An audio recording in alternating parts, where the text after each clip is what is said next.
Welcome to the Newburyport Literary Festival. My name is Jennifer Entwistle, and I am the co-director of the festival, and thank you so much for joining us.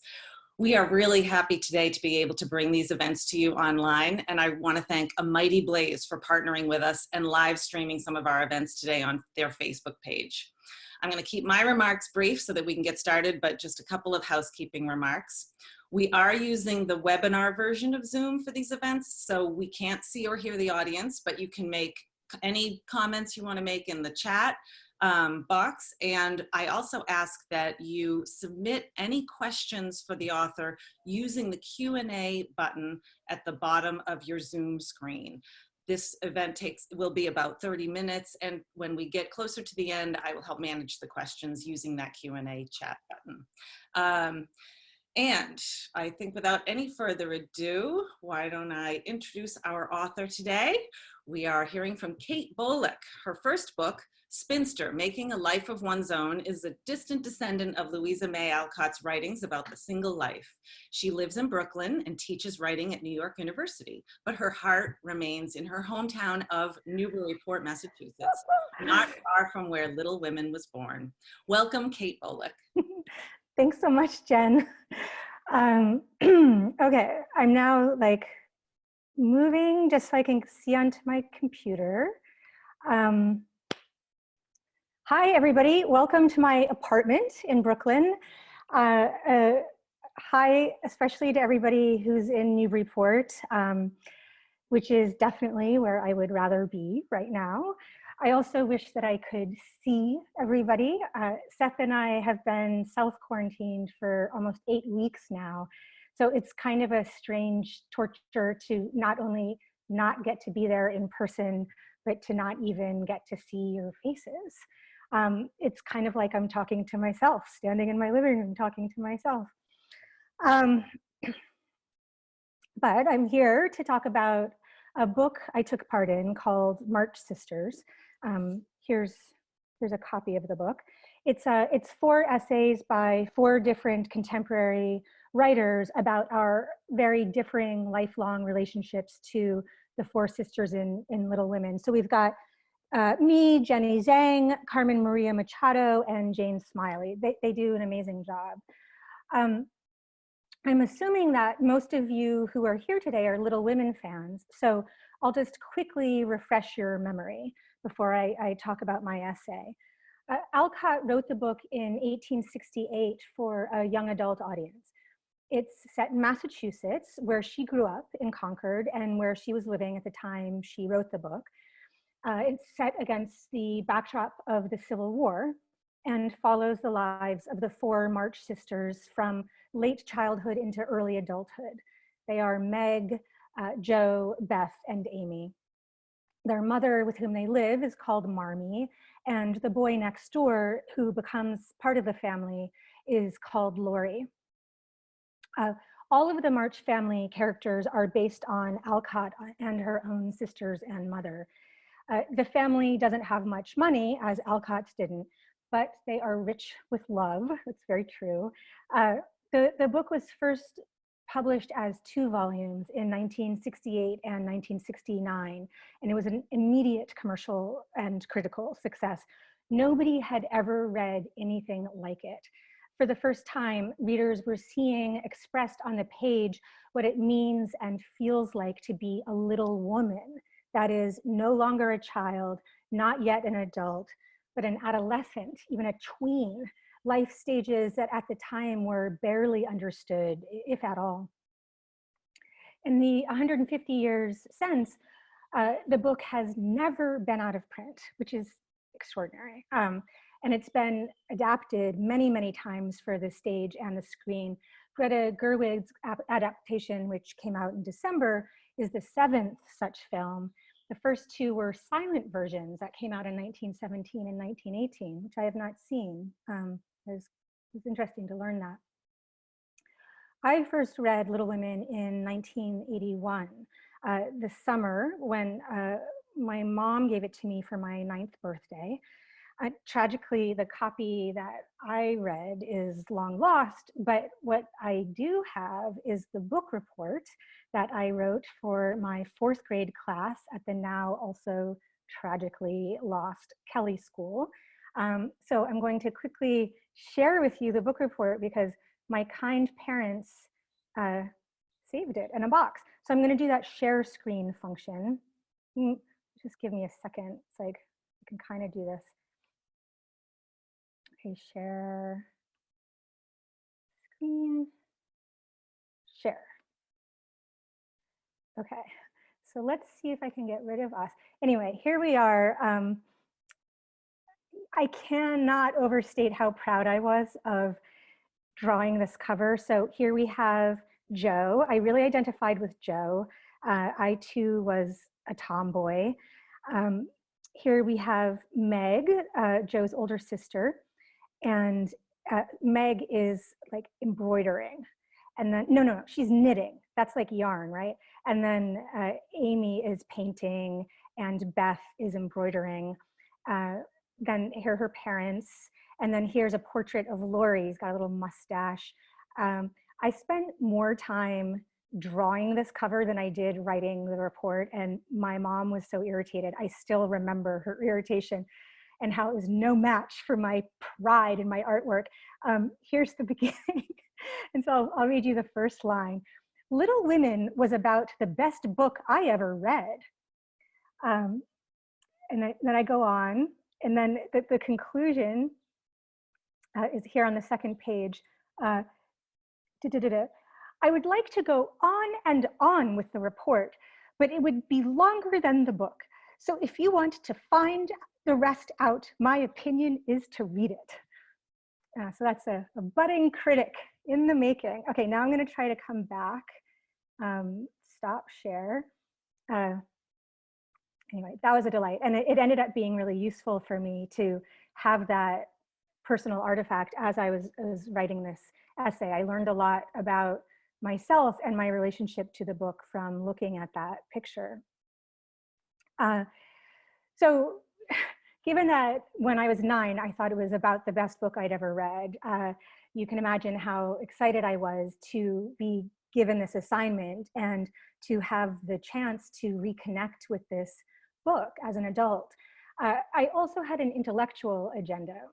Several years ago, while I was researching my first book, Spinster, about single women in America, past and present, I'd learned that Alcott had never married. I hadn't known this and I was really surprised to learn it. I'd always taken it for granted that because Alcott had authored a famous family drama that she herself was a wife and mother. But I found an essay she wrote called Happy Women when she was 35, living alone in Boston, living off of her freelance writing. And in this essay, Happy Women, she profiles so-called old maids like herself. She writes, "One of the trials of womankind is the fear of being an old maid. To escape this dreadful doom, young girls rush into matrimony with a recklessness which astonishes the beholder, never pausing to remember that the loss of liberty, happiness, and self-respect is poorly repaid by the barren honor of being called Mrs. instead of Miss." These were my sentiments exactly, and discovering that Alcott and I were of like minds made me eager to return to Little Women to see how she'd handled the theme of marriage. I'd long known that Jo, the tomboy sister, was a stand-in for Alcott herself. And as a tomboy myself at the time, she was always the character I had most closely identified with. But I decided that for my essay, it would be more interesting to focus on Meg, who is the first of the sisters to get married, to see how this plot point did and did not relate to Alcott's own spinsterdom. To my enormous surprise, I ended up being ensorcelled instead by a completely different, though not entirely unrelated theme. That is women's relationships to clothes, cosmetics, and physical beauty. This theme is something of a bugbear of mine, one that feels to me woefully misunderstood and talked about. Though it appears throughout the book, touching each of the sisters, I was particularly struck on a deeply personal level by the chapter in which Meg dresses up in fancy clothes and has a terrible night. I'd had a very similar experience in my early 30s, which I use as the dramatic heart of the essay. Around the time that I was rereading Little Women, I was also reading about what Virginia Woolf called frock consciousness. She coined the term in her diary to describe the relationship or frequency or vibration, whatever it is, that happens between a woman and her clothing. It was 1925, Mrs. Dalloway had just been published, and she just sat for a portrait with Vogue magazine. She wanted to unpack the simultaneous inward-outward nature of clothing, the fact that what we wear is a visible tactile membrane between our private and public selves that expresses who we think we are or who we wish to be, while also affecting how others feel about us, a curious feedback loop of self-perception. For a concrete example of what Woolf was talking about, I'm going to share another image. It's the last one I'll share today. It's of Halloween 1981. So I'm still 9 years old, and I have read Little Women that summer, though I've not yet written my book report. Okay, here we are. No, we don't want that anymore. We want this. So, okay, so here are my notes over here. So don't look at my notes. Try to just look at the picture. So I'll just try to, I'll show, okay, this is,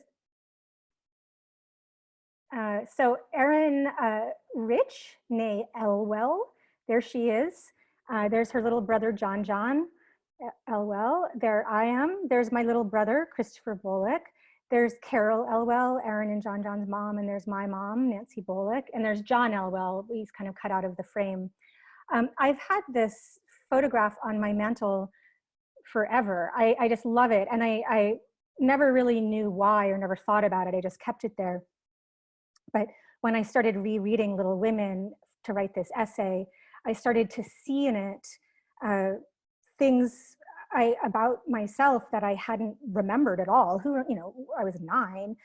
So after I had read Little Women, at 9, I had become obsessed with old-fashioned clothes and started drawing them all the time, hoop skirts and bonnets and little boots. So I was constantly drawing old-fashioned clothes. And I decided that for Halloween, I wanted to dress up as an old-fashioned lady. So my mom helped me assemble this costume. Now, at the time when I was 9, I was just beginning to develop breasts. It was very embarrassing. I was one of the first girls in the class. I had horrible teeth, as people who knew me then may remember. I had to get 8 teeth pulled out of my mouth so that all of the teeth could grow in the way they were supposed to, which meant everything was growing like sideways and on top of each other, and I had a huge overbite. And I was just beginning to get self-conscious about this. So as I was thinking about these old-fashioned clothes and the desire to be an old-fashioned lady and realizing that this was all happening because of Little Women, I saw in this photo, this expression. I love my expression. I think I look so proud and beautiful and powerful, and it's because of the clothes. My lips are closed to conceal my teeth, and but the clothes themselves are making me feel like a version of myself who I want to be. And it's the clothes, the costume, that's giving me this sense of power and confidence. So I think that is a great example of what Woolf was getting at with frock consciousness. Okay, so now take your last glimpse at this photo. Here we go, going back to my regular face. Yeah, braces. Stopped wearing my retainer. Okay, now I lost my notes again. Here they are.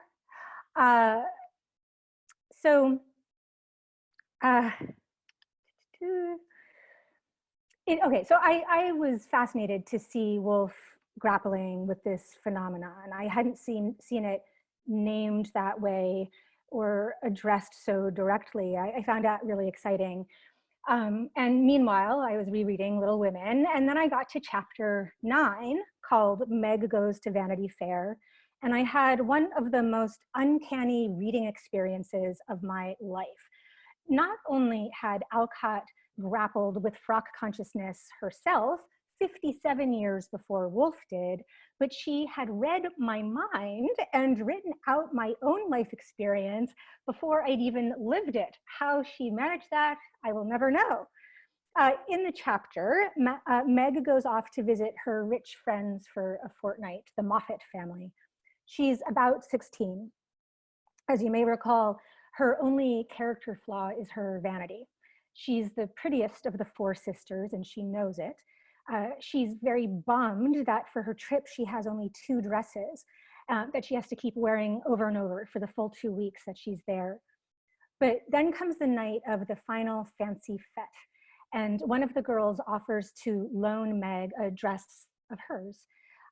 It's a tight-fitting, low-cut blue silk gown, the fanciest and, dare I say, sexiest thing that Meg had ever put on.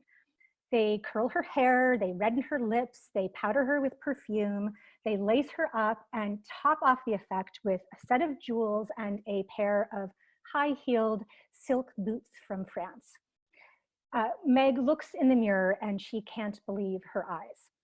As I said, she had always known that she was pretty, but she's never seen herself look so gorgeous, like one of the illustrated fashion plates that appeared in magazines at the time. She is amazed by the transformation. This is where Alcott twists the knife.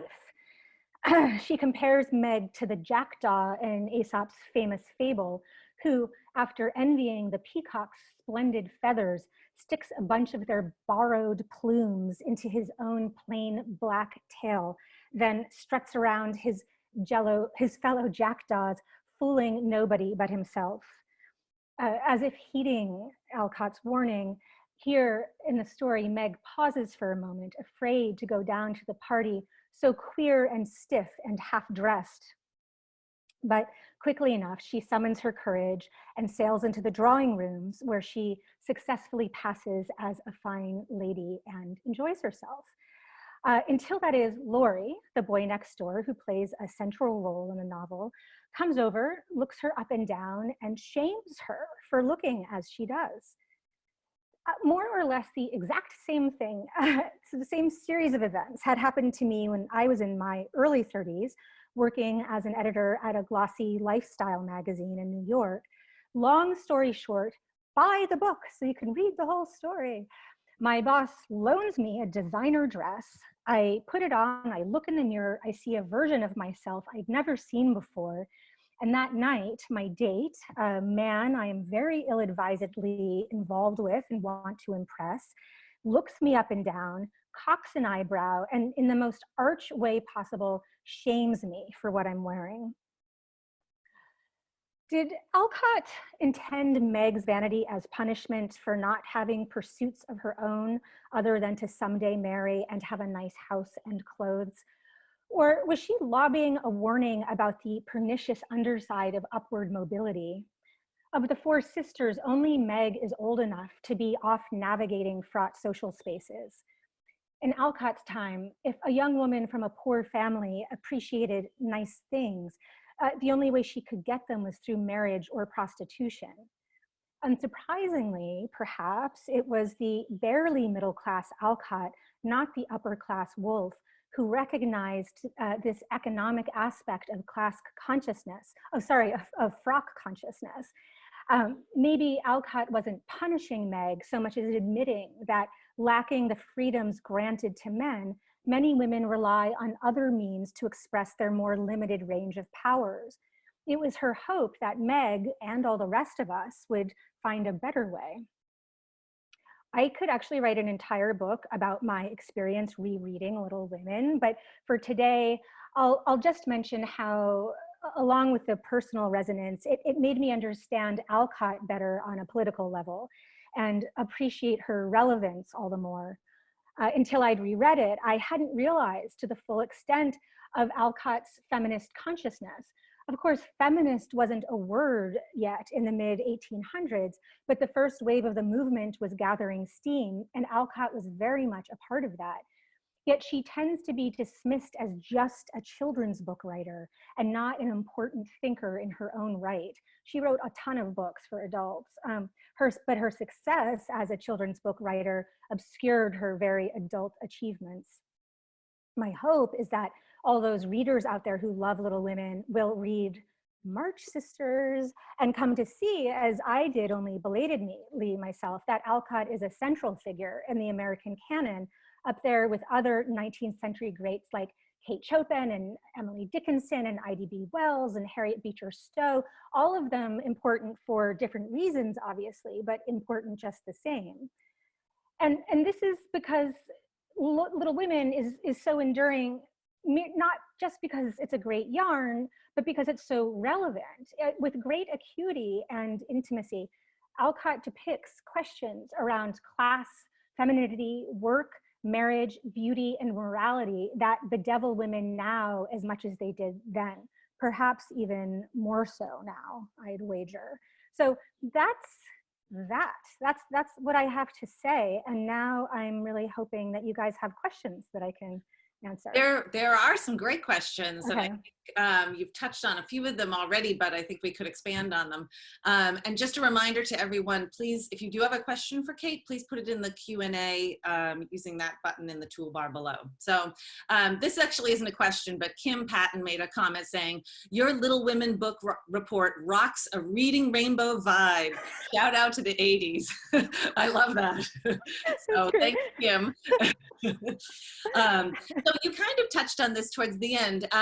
Bethany asks, why do you think this book has withstood the test of time when so many other works from this period are easily forgotten? Yeah, I'd say it's because of Alcott's shockingly modern consciousness. Her feminist consciousness is our modern consciousness. So it feels very real always when we read it. And also, I'd like to point out that the model of four sisters it gives us entry points into four different aspects of the female experience simultaneously. And where have we seen that since then? Girls, the Golden Girls, Living Single. Wait, I've got a million other examples. It's an ingenious way for talking about the complexities of the female experience. And Alcott invented it, and it's part of why the book endures. So when you reread the book as an adult, like what did you discover, or what surprised you as an adult versus your experience reading it when you were 9 years old? Yeah, I mean, when I was 9, like, what did I know, right? Like, it just actually felt a lot like home to me when I read it. You know, Newburyport is very close to Concord. 1980s Newburyport, like during a snowstorm, is not very different from 1860s Concord. So it was very easy to imagine myself into that story as a child. And it just was like fun to read about sisters and stuff like that. I have a brother, but not sisters. I enjoyed it. But reading it as an adult, it really, I know I'm repeating myself, but it was evidence of Alcott's feminist modern consciousness and how all of the issues that we grapple with that were brought into being by the Industrial Revolution, she was on them at the get-go. So that was very cool for me to see as an adult. So what do you think of the different film adaptations of the book? And in particular, Meg wants to know how you feel about the most recent adaptation. So I've actually only seen the most recent one. I don't know why I haven't seen the others. I loved it. I thought it was a really clever way. I loved the meta-fictional aspect of it, of weaving together Alcott's life and the book. So I thought that Gerwig did a great job of showing the modern themes that I'm talking about in her version of the movie. And from what I've read and know, that nobody else has done that yet in their adaptations.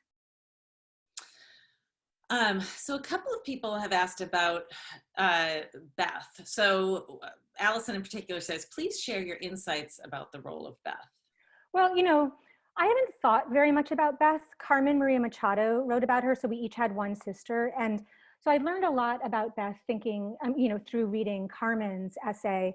In the book, spoiler alert, she dies. And so she's just this like sickly figure, a good girl, not as complexly drawn as the other sisters, but Carmen really presses into that and looks into, she finds the letters that the original, like the real Alcott sister who Beth was based on, she finds those and finds that she had a really great biting sense of humor, that Beth was a very sassy figure that Alcott had toned down for whatever novelistic reasons. So that was, I highly suggest that you buy March Sisters, because Carmen's piece on it is really great, on Beth. Yeah. So Charlotte asked, can you talk a little bit more about why frock consciousness is so important to writing about history / women's lives? Oh, I love that question. I'm so interested in using material culture as a way to access history, because it makes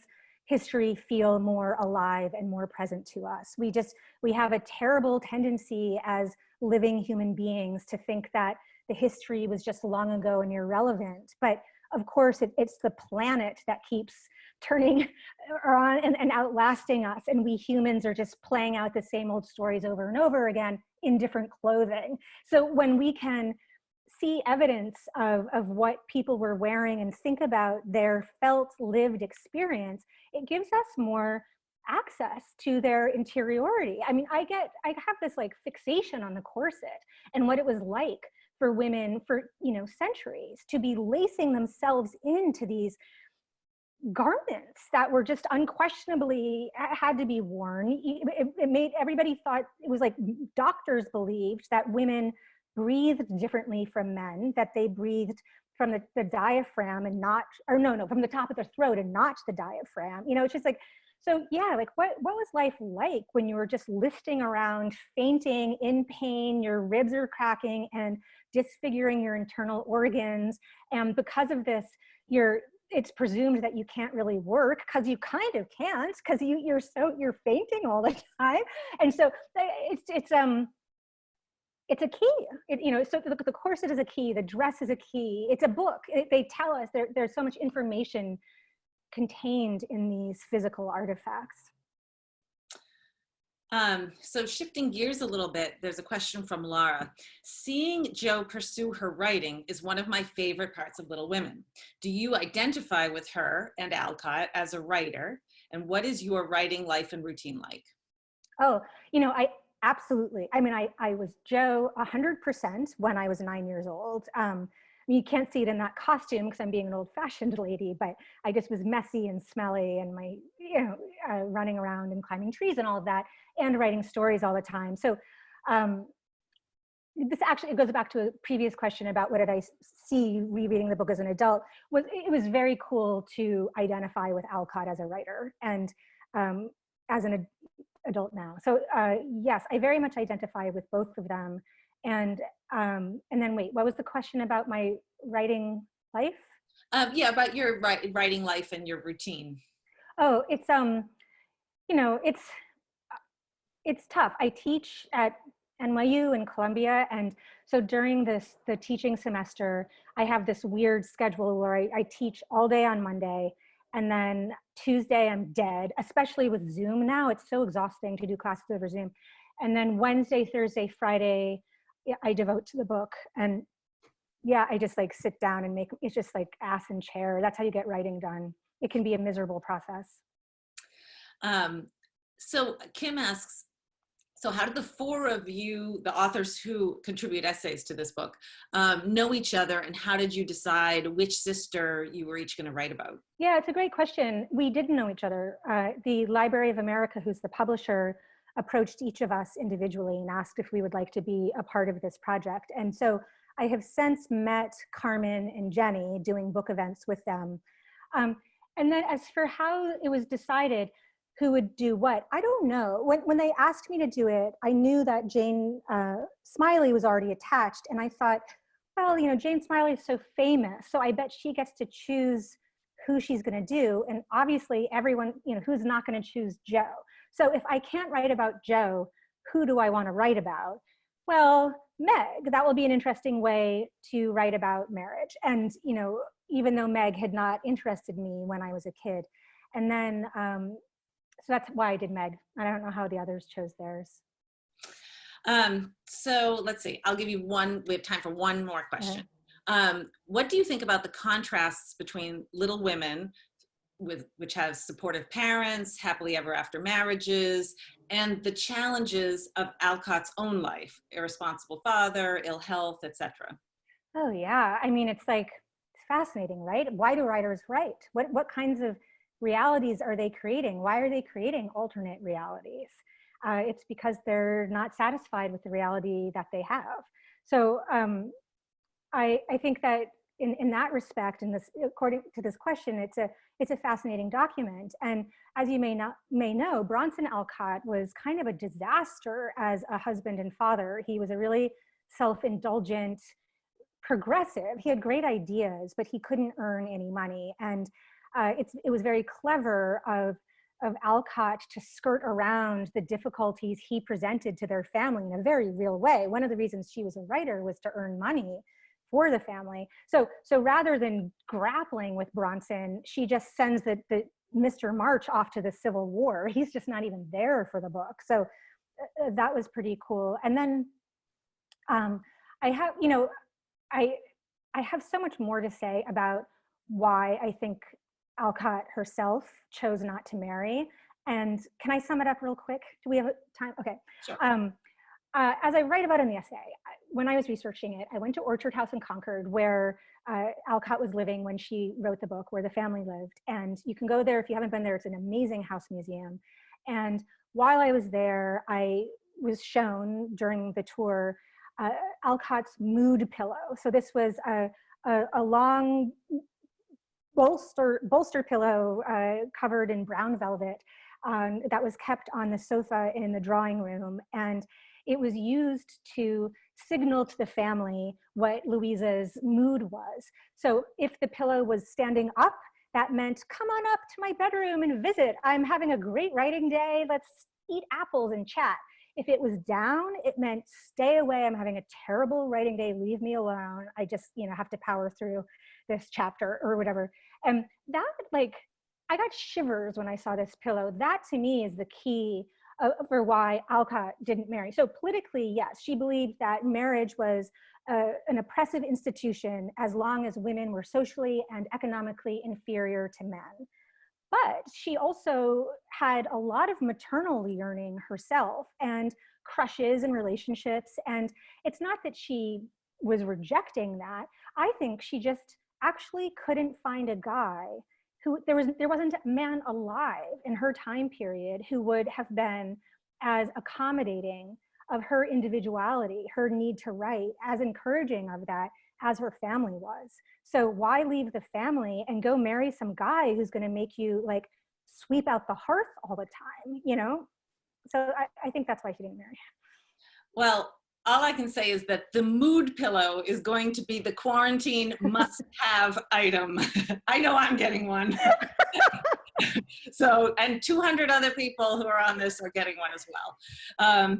Anyway, so we do have more questions, but unfortunately we're out of time. So I recommend everybody run out and get March Sisters. And please buy it from an independent bookstore if you're here in Newburyport, or even if you're not, the bookstore Jabberwocky would love to deliver a book to you. Jabberwocky and the Bookshop of Beverly Farms are our partner independent booksellers. And if you look in the chat, I've put links to those bookshops there. So we do have more events today, everybody. So I hope I'll see you all again. Kate, thank you so much for joining us. And actually, we'll see you again later this afternoon. Yeah, come back everyone, 2:30. I'll be interviewing my really close friend, Alexandra Jacobs, about her biography of Elaine Stritch. So thanks so much, Jen. Thank you, everyone. Bye, everybody. I wish I could see you.